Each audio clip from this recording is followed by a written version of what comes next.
All right, here we are, Season 1, Episode 6, with Greg Downing in his workshop basement here. How you doing, Greg? Oh, fine, thank you. Yeah. Wonderful. I know Greg for many years now. He's a wonderful, talented artist, and as we look around, this is almost an airport in a basement. You want to tell us some of your creations here, Greg? Well, most of it's model airplanes, all hand-built, kind of the old-school method, with the building them up from a kit or even from scratch.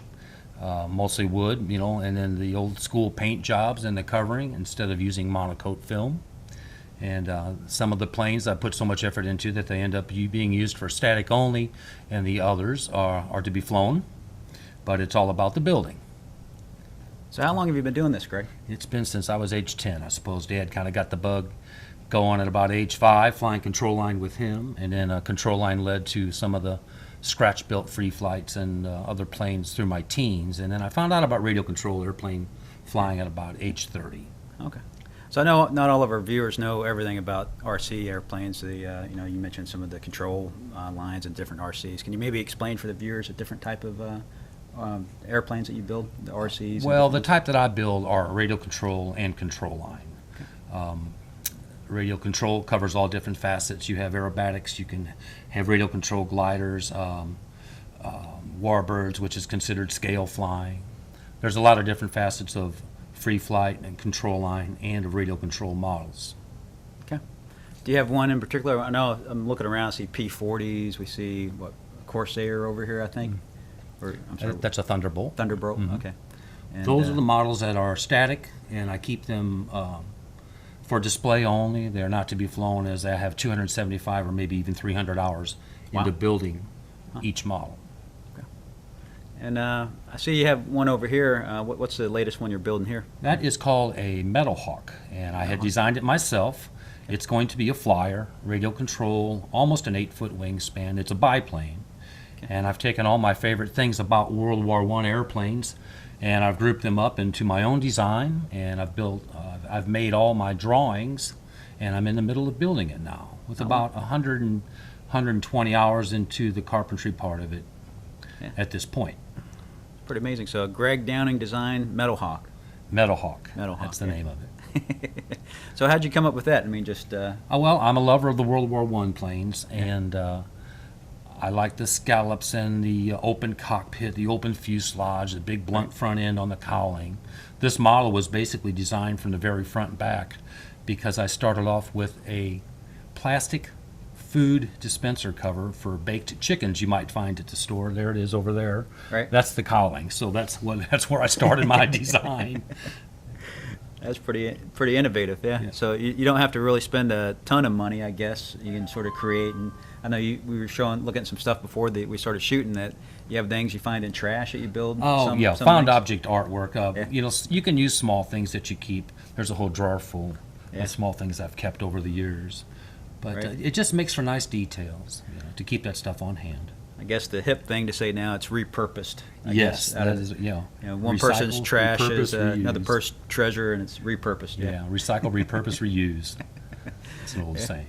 Right. So I know we met also a little bit with your dad, and he was an aviator for many years. Yes, and, Wayland. Wayland, yeah. And also in the sign business that you currently do, too. If it weren't for him, I wouldn't be here. Right. Yeah, I guess we could say that about all our parents, Yeah, right? more ways than one. So I know, for the viewers, it's not just always about aviation. It's always more about the people than the airplanes or the models or the balloons or whatever, aerospace vehicles.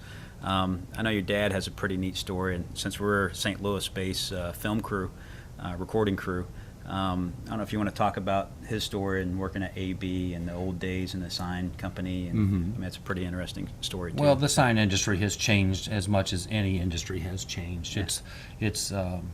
It's come a long way, and when Dad first started, everything was hand lettered. Yeah. And as years go by and the decades go by, a person who is really into that can get better and better and better, all through their 40s and their 50s and their 60s. And although Dad is retired now and his forte is hand lettering, he's been retired for more than 10 years. And he still stays active, and his thing is calligraphy, which is the most demanding of Oh, yeah. all hand lettering. Beautiful art, right? And he stays very busy with greeting cards all the way to wedding banners and everything in between, events of all sorts. And he really keeps his hand in it. And he's always creating new fonts, new Right. alphabet styles. Right, right. And I remember your dad, too, being very active in the Young Eagle program. That's true. He flew hundreds of kids for Yeah. their first airplane ride. Yeah, and I know we can talk about that, too, the Young Eagle program. I know for the viewers, youngeagle.org is a way for any young person, 18 or younger, to get a free, repeat that, free airplane ride. So no cost to the parents. Thanks to EAA. Yeah, to EAA, and that's, I think, nearly 2 million children, or kids, young people. And what are you doing today? I'm going to fly an open airplane, or he's going to. Are you excited about this? Yes, very. What do you think? I think it's really cool. I think First flights are so exciting. Oh, yeah, yeah. Do you remember your first flight, I Greg? do. I was age 11 at Rockford, Illinois, which eventually became the Oshkosh event. Right. And my first ride was something that Dad had arranged for my brother and I, and got to fly in a Breezy. A Breezy, yeah.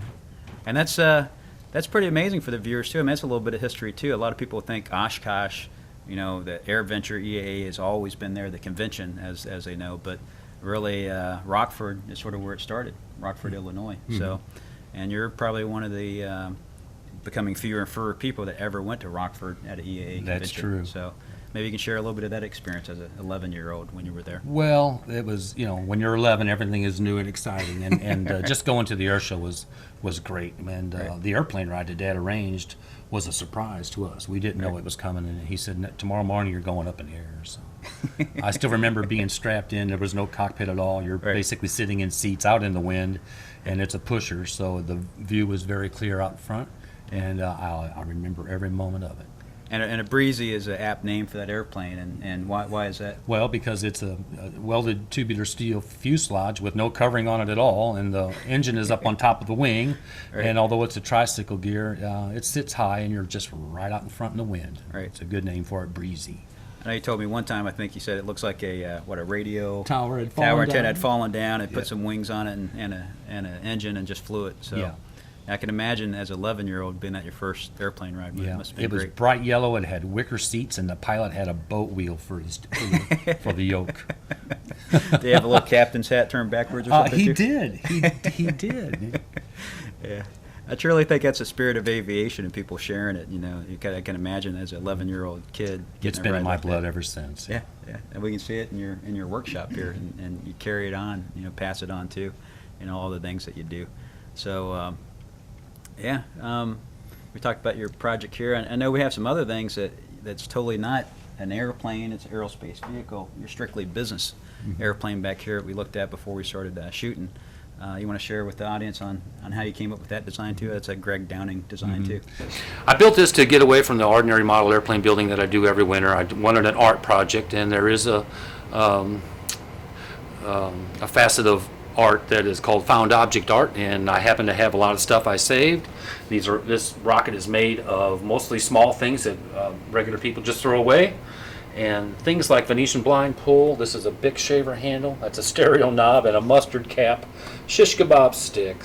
Here's a man's deodorant cap. It's just small pieces, and here's a wire nut and some things that people just throw away. I just save a drawer full of that, and it comes in handy when it comes to making up detail. If you'll notice, this is the heavy bar to Venetian blinds. These are Venetian blinds themselves. Make a look as if they're cooling fins. And all these other fins and things are shapes that I came up with and used out of scraps from the sign shop. I've also got, I also have a website, downensigns.com, and you can see some of the stripes and graphics and lettering that we do. Images on that website. Right, right. So what's your next big aviation aspiration, you think? I would like to finish this airplane right here. It's going to be a couple of 100 hours before I am done with it. Okay. And it'll be a flyer. Most of the airplanes that I put so much effort into don't really fly. They end up being for display. But this one here, I'm determined to fly it. It might end up with 30 or even 40 cc's. The engine is undetermined yet, but we'll get the whole thing done and see what it weighs and how it balances out. But Yeah. I'm looking forward to getting it done perhaps by next summer. Oh, great. Now, I'm not terribly familiar with RC aircraft, flown a couple times, but what type of engines would you put on an aircraft? That would be a gasoline two-stroke engine made by a model airplane manufacturing company, Okay. measured in cc's, has an exhaust and a carburetor and an ignition, a lot like the weed eaters and Okay. other small gas engines. Okay. So you wouldn't actually get a weed eater No. engine and convert it. No. You'd find that from a model store type place, Yeah, hobby store. there are so many engines and pieces of equipment that are available in model airplanes now. You really don't have to modify anything anymore, like in the 70s and the 80s. Right, yeah. The craft's getting a little bit more refined, I Oh, guess. there's just so much available. The model airplanes have come of age. Yeah. The industry itself, there's just an unbelievable amount of power plants and the kits and the radios and all the accessories. You can spend $1 million if you wanted. Yeah, right, right. Do that just about any craft, I imagine. Oh, yeah. Right. So if new viewer out here wanted to get into RCs or scale aircraft, what advice would you think about giving them? Well, get into the catalogs, go to the hobby shops, check out what they have available. Get yourself an ARF. That's an almost ready-to-fly model airplane. It's a kit that's pre-built and pre-covered and needs assembly. In a couple of weeks, you'll have a nice plane. Take the advice of the fellows who are in the clubs. Take the advice of the fellows who are at the hobby shop. Try to keep your spending to a minimum because you might be getting another one next summer. And it's a lot of fun. Is that because they crashed it or just because? It's just, it's nothing you can learn by yourself. It's really wise to join up with the club and get hooked up with a designated instructor and learn right, learn the correct way. And so you got to learn to fly RCs just like you learn to fly anything, I imagine. Sure, yeah, you have to ease into it, take your time, Right. be safe. Be safe, right, right. Because it's a lot of money if you crash one, I imagine, huh? Well, they get more and Time. more expensive. Yeah. Yeah, but you can start off at about $300 or $400 and have fun. Oh, that's not bad. Yeah, $300 or $400. Yeah, great, great. So what local groups are you involved with right now? I'm involved with the Midwest Air Wing. We are in the Granite City jurisdiction. It is very close to Horseshoe Lake. Okay. Is that St. Clair County or is that that's Madison County up there? Yeah. So that's just on the east side of St. Louis. Just up It's the north road. of Monk's Mound Yeah, State Park. right. So because our viewers, they tune in from all over the world, literally. So just on the Yeah. St. Louis area, just on the east side. So, Yeah. Midwest Air Wing Model Plane Club. yeah. Okay. Great. Great. You were telling me a little bit about a story about going to AirVenture when we were out in your shop. That would be Oshkosh. Yeah. What was that story? Oh, well, that was more of a person's story. My dad has an older brother. He's quite a character. He's passed away now, but years ago we were all there as a group. Dad had some friends and some kids along with us, and Uncle Delmar was the oldest of the group. And quite a character he is. We were out there in that hot July sun about the third or fourth day, and I think he had just about had enough. He was behind us about 20 feet or 25 feet, and we're all just chatting away, and he hollers from behind, "Airplanes, airplanes, airplanes. Is that all you guys ever talk about is airplanes? Why can't you guys talk about stuff like boating or fishing?" And my smart aleck father turns around and says to his older brother, "That's a good idea, Del. Let's go look at the seaplanes." And I've never forgotten the very moment. It was something. Yeah, and they have that big seaplane base at Oshkosh. They do. Catch your bus and right over there. Right? You can get airplanes up to your eyebrows out there at Oshkosh. Yeah, it's definitely like Disney World for airplanes. Yeah, a lot of eye candy. Right, right. And sort of like your basement. I mean, I was telling Jeff before he came here, it's like eye candy for airplane, for RCs. I mean, it's amazing what you have down This basement has Creative. evolved, and it hasn't always been this way. I started my little sign shop down here and eventually built the shop here on the lot. But this has become model airplanes, and I try to keep it exciting by lots of color, the images, good lighting, models on display, and it's just a lot of fun to be down here in the evening hours. Yeah. This is a non-scale flying radio control model plane called a jalapa plane. And although it's made to look as if it were from the 20s or the 30s, it is fictional, designed by a fellow up east named Ed Adjament. Ed has passed away since, but this was one of his cool creations called jalapa plane after he had retired from the real estate business up there. He was selling plans only, and that's what I bought to the tune of $50. And I went to build the plane from scratch. 5 or 6 trips to the hobby shop just to find the right balsa wood and to get started on the fuselage. and the tail, and eventually the wing and the landing gear.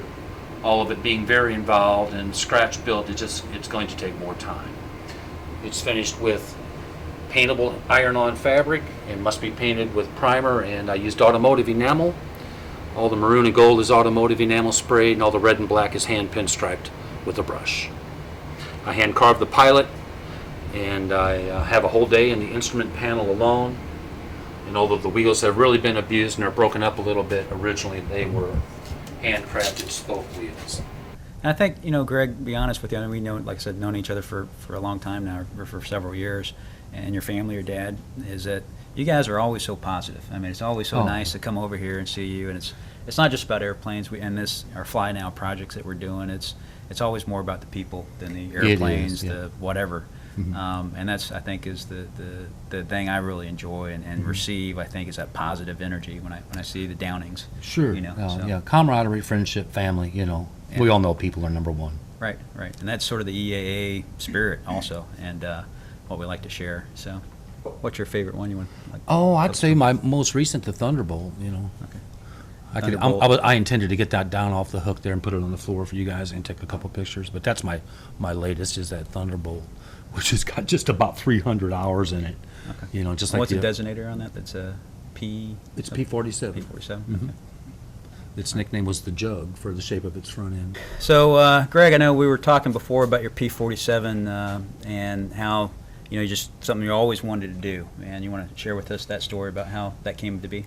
Well, in model building, as time goes by, I came to realize that detail is where it's at. That's how I challenged the craftsmanship it takes to build a better project than you had previously. Sure. And warbirds are a great way to do that. I really wasn't much into warbirds until I was about 48 or 50, and then I really got the bug. And it was about the details. It was about the weathering and the extra airbrushing and the scratching and scraping that you do on there, and even smear a little dirt on it or represent some mud on the underside of the wing or on the tires. Yeah. And that's like they really looked like back in the war, not like shiny like they look now. Yes. At airshows, and if you were to buy an ARF, an almost ready to fly model kit of a warbird, it's shiny film and it's void of detail, and it would be really up to the builder to add a lot of extra effort into an ARF. But to build one from scratch, you're starting off with a box of sheets and sticks, and carpentry is one thing, but finish is another. Those are two different games. Right. And you just work and work. That's interesting you say that. Can you say that one more time? Carpentry is one thing, but the finishing is a different. Yeah. It's a whole different ball game to get the finish on there. Yeah. Get it smoothed out, sanded, shaped. Trying to keep it light, keeping things accurate. Doing things correctly. Have good joinery. It's the challenge in about 6 or 8 different facets that brings together a really nice model plane. Yeah. Is that where the craft really comes in, you think? I challenge myself in all of those parts of craftsmanship. But and now I'm doing more and more drawing too. So making the plans, and you can take it from the very first base, first square one. Because we've seen some of your beautiful paintings you do too. Well, the paintings come from being in the art and pictorial painters, sign painters. Field, and all that is part of being a sign man, at least an old school sign man, is to paint some pictures now and then. Right, by doing it by hand. Yes. Yeah. Mm-hmm. Well, I think we talk about that fly now spirit, now the carpe diem, all we have is right now. I think when our days are done, and it's not going to be a day soon for you or me, I don't think, but your portfolio, your legacy is going to be a wonderful one. It's going to be these airplanes, the art you've done, the portfolio, and it's not, like I said, it's not done yet. It's just incredible that you do always seize that positive energy in that moment. I do. And do it. Yeah. I do. I try to take advantage of my time. Time seems to be my biggest gift. Right. And I like this old phrase, wake up early and stay up late. People say, how do you get all this stuff done? And I just, you got to get out from in front of the TV and get on your feet and get your hands busy. Go do something. And just being productive with my time. The model airplanes are weekday evenings, really. Right. I'm running and funning on the weekends and gone a lot. But when I am here, I try not to sit around too much. Right. I guess a lot of people, and it's, I guess, not bad, but a lot of people binge watch. And we hope people binge watch our Fly Now episodes. But I guess you binge craft work on your different projects, maybe. Mm-hmm. Yeah. Along with keeping up with the place and the vehicles and the sign work. Right. I think the real reward is to treat yourself to some time where you're doing something that you truly enjoy and you aren't worried about the dollars. Mm-hmm. Sure. I know we always say too, it's amazing if you put in at least an hour a day on something, and then sometime later, hey, it's a finished product. And I know you put more than an hour a day on some of these projects, but one day it's done, like your P-47. It took about 300 hours to get that plane Yeah. done, and 2 full winters. Wow. Along with other projects. But Yeah. if you try to get on it and keep something done every day or every week anyway, Yeah. and keep moving forward, then it keeps you excited about that project. Sure. It keeps you in it. I know with all projects, our Pietenpol, we had to keep on it every week at least, and daily if we could. And then once, and one day, bam, it's done. It's amazing. You see these finished products like you have in your basement. What's the next project? Yeah, and then what's the next one? Yeah, and that's what keeps like you it said, you exciting. got your Metal Hawk here, which is your own design, which is incredible. So, yeah. Thank you. Yeah. I mean, I want to die, or when I pass away, an earthly death, have all these projects undone, but, just have something to do. So, but, I like to be a finisher. I don't really have a lot of unfinished projects around. They might sit for a spell, maybe even a whole season or a whole year, but eventually I will get back on it because I think of it as being wasted time until you do get it done. Oh, sure. I mean, if it's just going to sit there, then, you could have finished up something else with that much time. you try to focus on one project at a time, I guess. No, I like to do 2, 3 things. I really do. You're like one of those people that have like 2 or 3, 4 or 5 books reading at the same time. I huh? do, yeah, as magazines anyway. Right. That's too funny. So after the Metal Hawk, what else do you have going on? I really haven't thought too much about it. I would like to come up with another good flying control line aerobatic ship and really tighten up on the pattern, which is the series of stunts that you do while you're flying U-control model, and all in the same order, the couple level laps between, they all have to be done in a particular period of time. And there's a couple of them, like the vertical figure eights, those are difficult, and the clover leafs, those are difficult. And I think most of my control line models are a little too heavy. I would like to design and build one of my own control line models and make it fly really well by keeping it really light. Sure. And will you try to keep track of the plans and hand those out for people if they want to recreate your design? Well, if it were successful and it flies well and anybody likes the actual aesthetics of it, I'll put extra effort into the looks and try to make it really have some new lines, something different. Yeah. You call it the Greg Downing Metal Hawk or haven't whatever thought about it the is. name yet. It strikes you after you get a good idea about what it's going to, what kind of name would fit. Right. I think it's like naming a song after you've written it. Right. And we know you're a musician too, right? A little bit, yeah. Playing guitar with my buddies. Yeah. Well, that counts. Yeah, it's been 40 years. And it's part of that joy of life and enjoying the moment. Very much so. Right. Well, you're a very unique and special person, Greg. And Thank you. We do appreciate everything that you do and sharing your craft with us today. Thank you. So, yeah. Appreciate that. So, Greg, I'd just like to thank you for your positive attitude and everything that you do for the aviation community and all your designs that you're bringing out to your RC world, and look forward to seeing you out there at the airport. Thank you. Later on. The pleasure is mine. Thank you. Yeah. Thanks. See you next episode.